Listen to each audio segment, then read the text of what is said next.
The coordinates were a lie, or perhaps the truth was simply drowning. Sergeant Elias Vargas squinted through the constant, oppressive sheet of water that had defined the last 12 hours of their existence. 6 men, codenamed Trawler, were huddled beneath a fragmented canopy, having located the remains of Vulture-Six, an intelligence chopper that had vanished 48 hours prior. Their primary mission: recovery of the crypto key and the TRC-30 communications rig, gear so sensitive that letting it fall into NVA hands was unthinkable. They found the wreckage smashed into the side of a ridge, tangled in vine and mud, the pilot's seat empty. The heavy communications gear, thankfully, was still lodged in the mud, encased in its titanium box. But as they secured the box, the sky ripped open. It wasn't rain, it was a geological event. Visibility dropped to 0 feet, and the water level rose so fast it swallowed their boots whole, turning the entire jungle floor into a lethal sliding bog. Vargas knew they couldn't move the 200-pound box up the ridge in this deluge, and they certainly couldn't call for the extraction birds, not in 0 visibility, and especially not while broadcasting the presence of the TRC-30. He ordered them into a small, partially collapsed French bunker they had spotted on the approach. It was stone and held the promise of temporary shelter, but it was also a trap. They were marooned, trapped by the weight of their objective and the unstoppable violence of the monsoon. The sound was the first casualty of the storm. The rain hammered the corrugated steel remnants of the bunker roof and the dense jungle foliage with such force that it created a physical wall of white noise, deafening them to everything else.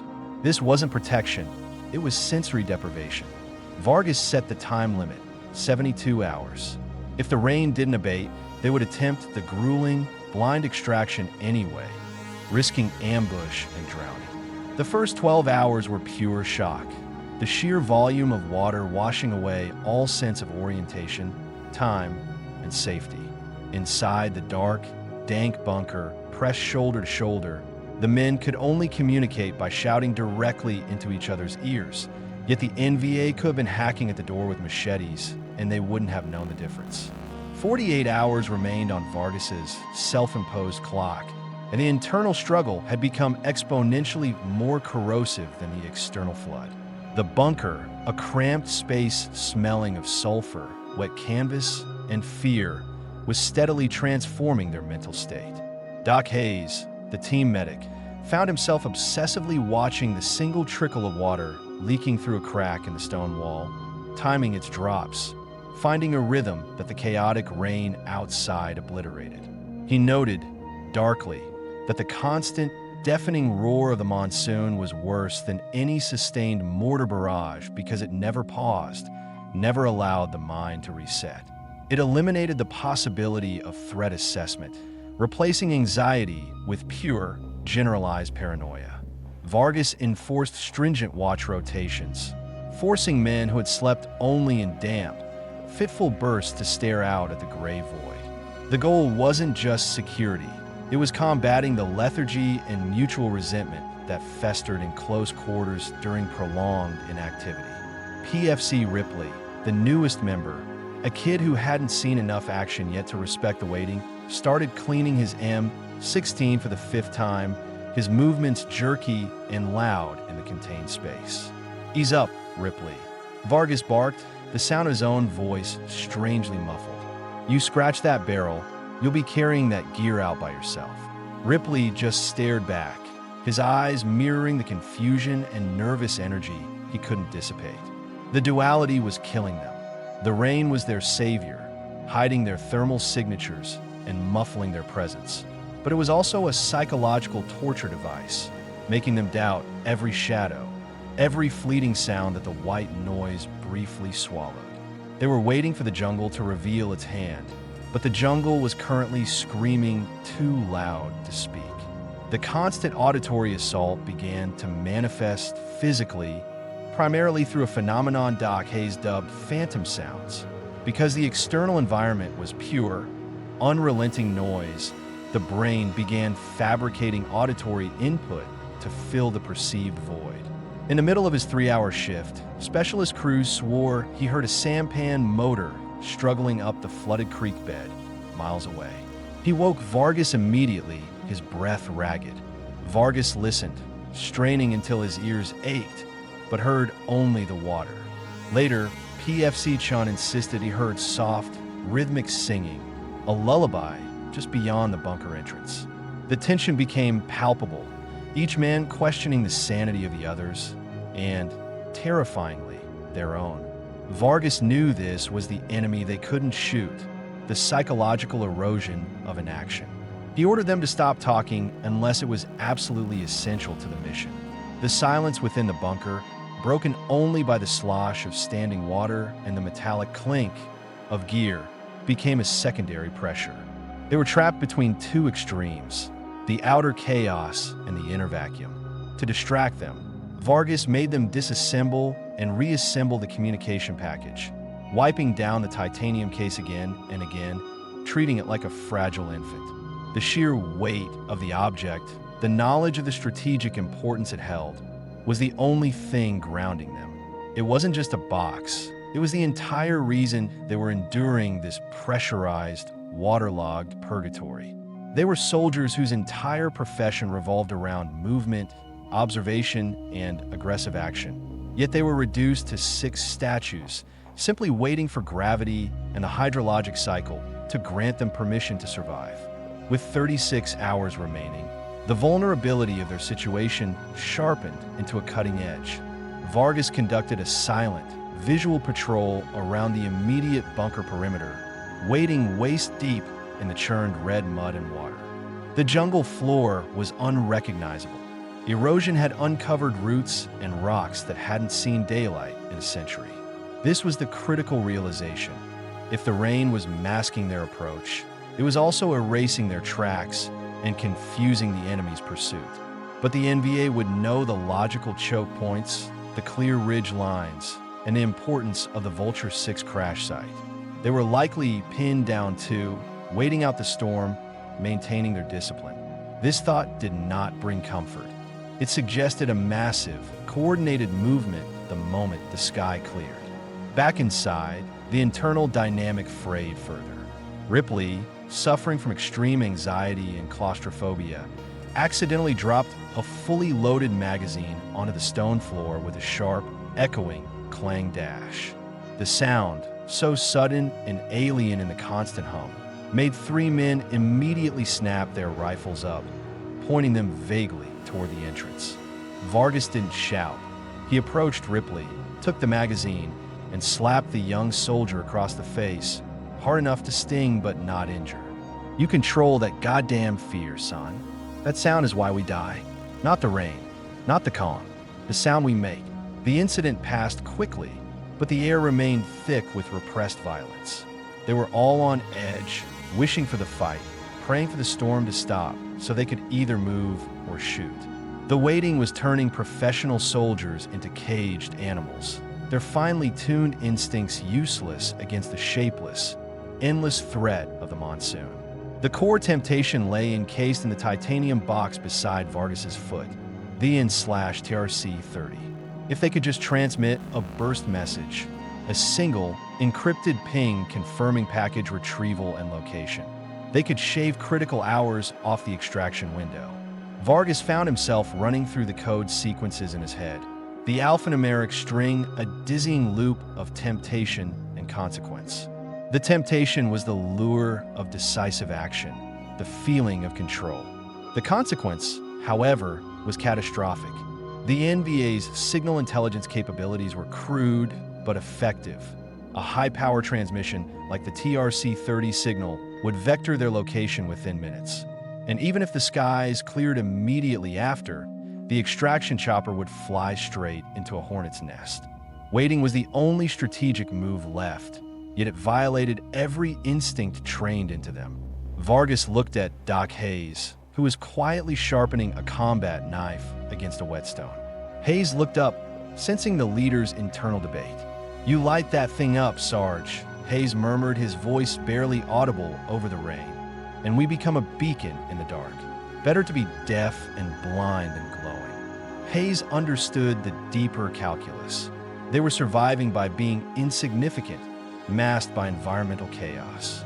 To assert their presence through the radio was to choose immediate, overwhelming combat over the controlled, torturous waiting. Vargas nodded, sinking back against the cold, damp stone. He ordered Chun to dismantle the secondary radio, the standard field set, and drain the battery, reinforcing the commitment to absolute radio silence. They would emerge from this silence only when the jungle did. The psychological strain had begun to erode the boundaries between reality and hallucination. The bunker became a living entity, its shadow-filled corners holding unseen threats. They were moving in slow motion, conserving every calorie, every movement, yet the stress was burning their energy faster than they could replace it. Vargas remembered a debriefing where a captured NVA officer spoke of strategic patience, the ability to wait for weeks, even months, for the perfect alignment of factors.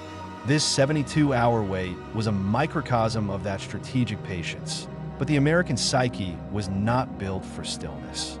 On the third day of the rain, visibility remained near zero, a soup of brown fog and water. Vargas was staring at the mouth of the bunker when he saw a shape move. It was low, dense, and momentarily broke the uniform gray. Instinct took over. He raised his M16, aiming dead center, his finger tightening on the trigger. A split second before firing, he realized it was Ripley, performing a secondary perimeter check, wrapped in a mud-caked poncho. The near miss shocked the entire unit. Vargas lowered his weapon, his heart hammering against his ribs. "What the hell, Ripley? Stick to the rotation. You scared us half to death." Ripley, shaking, stammered, I thought I heard something outside the perimeter, Sarge. A branch snapping, maybe." Vargas knew the lie. Ripley hadn't heard anything. He was searching for confirmation of the danger he needed to justify his fear. The incident highlighted how proximity and darkness had destroyed their trust in one another. They were a cohesive unit designed for maneuver, now forced into static confinement, and the inability to distinguish friend from foe in the pea-soup visibility meant that their greatest threat was internal miscalculation. The 72nd hour arrived, not with a bang, but with a gradual, agonizing shift in pitch. It was the third dawn, and for the first time, the deafening roar of the monsoon softened. It didn't stop, but the sound transitioned from a violent sheet into an insistent, heavy drumming. Then, the drumming broke into individual sounds, the heavy thwack of water falling from the broad banana leaves, the steady, rhythmic drip, drip, drip from the saturated canopy. The transition was physically painful. Their ears, accustomed to the pressure of the overwhelming noise, were now hypersensitive to every individual drop. The world was being rebuilt sound by sound. Vargas felt the tension in his shoulders finally relax slightly. Yet the relaxation was immediately replaced by a new, sharper anxiety. The air, thick and metallic for 3 days, now felt heavier, pregnant with potential sound. He signaled for the men to prep the gear. They moved like ghosts, their soaked uniforms clinging to them. The critical communications box, now wrapped in heavy tarp, was ready for the grueling carryout. The light began to filter through the canopy, a weak, watery gray, offering just enough visibility to see the devastation of the flood, mudslides, uprooted trees, and the total erasure of their previous path. The silence was coming, preceded by this unnerving symphony of drips and splashes, signaling the end of their concealment and the beginning of the inevitable confrontation. Then it happened. The last trickle of water, the final echoing drip from a massive teak branch above the bunker, ceased. The jungle fell utterly, terrifyingly silent. It was not a gentle quiet. It was a vacuum, a total absence of sound that seemed to press inward on their eardrums. After 72 hours of ceaseless noise, the sudden cessation was more disorienting than the initial deluge. Ripley instinctively covered his ears, wincing as if in pain.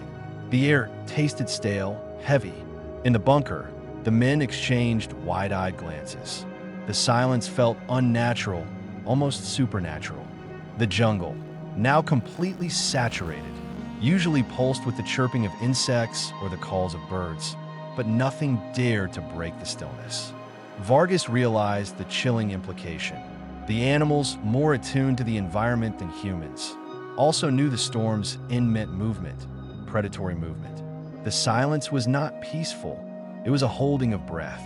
It announced, with terrifying clarity, that the masking curtain had been drawn back, and every sound they made, a boot scraping stone, a cough, the whispered order, would now travel miles. They had survived the noise, only to be paralyzed by the quiet. They looked at the entrance, anticipating not the sound of rain, but the first sound of purposeful, human movement outside their temporary sanctuary. Vargas gripped his rifle, the cold steel grounding him in the overwhelming stillness. He was sweating despite the cool, wet air.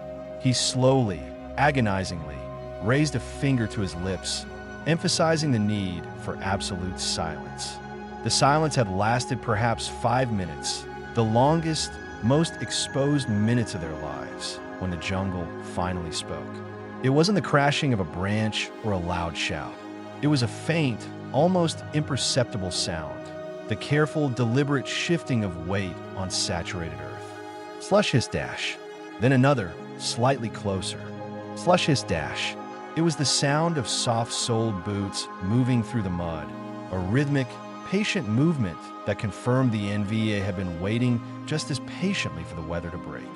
They weren't crashing through the jungle. They were tracing the contours of the newly cleared environment, fanning out, methodical and silent.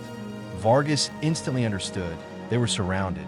The NVA knew the location of the downed bird, and they had used the 72 hours of rain not for rest, but for strategic deployment, moving into position during the period of maximum environmental cover. Vargas signaled to Doc Hayes and Shun to prep the package for a swift exit through the rear aperture of the bunker, a narrow, often overlooked drainage channel. They had endured the psychological hell of the wait, and now they had to execute the plan in the lethal clarity of the silence, knowing that any movement they made would draw fire. The absence of noise had made their presence undeniable. The extraction became a desperate underwater ballet. As the first muzzle flash broke the stillness near the main bunker entrance, a sharp crack that shattered the oppressive silence. Vargas and Ripley provided covering fire, while Hayes and Shin dragged the heavy comms package through the mud and debris of the drainage channel. The combat was sudden, close quarters, and brutally efficient, a violent punctuation mark to the 3 days of agonizing waiting. The moment the firing began, the jungle seemed to gasp back to life. The sounds of battle were amplified, distorted by the wet air and the narrow confines of the ridge. Vargas threw 2 fragmentation grenades, the explosions momentarily blinding the enemy and confirming their escape route. They emerged from the drainage channel onto a treacherous, newly formed mud slope. The weight of the comms package was debilitating, slowing them to a crawl, but they had to move. The NVA were closing in, emboldened by the clear skies. Vargas finally broke the enforced silence, whispering urgently into his field radio, the burst transmission carrying their coordinates and the recovery confirmation. The response came back instantaneously. Dashbird inbound, 10 minutes. 10 minutes of running, sliding, and fighting through the slick, exposed terrain. They had waited 72 hours for the rain to stop and the fog of war to lift. And now, in the unforgiving clarity of the jungle's silence, they were paying the price for their strategic patience, sprinting toward the sound of the incoming rotor blades, the heavy and slashed terrace sea. 30 gear dragging them relentlessly back toward the mud. The final extraction was not triumphant. It was desperate and costly. As the Huey crested the ridge, its loud, slapping rotors were the most beautiful sound Vargas had ever heard, destroying the terrible silence that had haunted them. But the NVA fire intensified. Specialist crews took a round to the leg, forcing Doc Hayes to drag him the final 50 yards while Chun and Ripley wrestled the comms package onto the hovering bird skid. Vargas laid down suppressive fire until the last possible second, the smell of burnt gunpowder replacing the odor of stagnant water. As he pulled himself aboard, He looked back at the ridgeline. The silence was broken, but the knowledge remained. The 72 hours of waiting, the psychological grind of the relentless noise followed by the terrifying stillness, had achieved the mission objective, securing the intelligence and preventing a tactical disaster. But the silence had also given the enemy the time and the patience to strategically position themselves, ensuring that the cost of retrieval, once the waiting was over, would be absolute. They flew away, leaving behind the ridge, the mud, and the heavy, humid silence of the jungle that was slowly beginning to reclaim the sounds of nature, waiting for the next conflict to begin.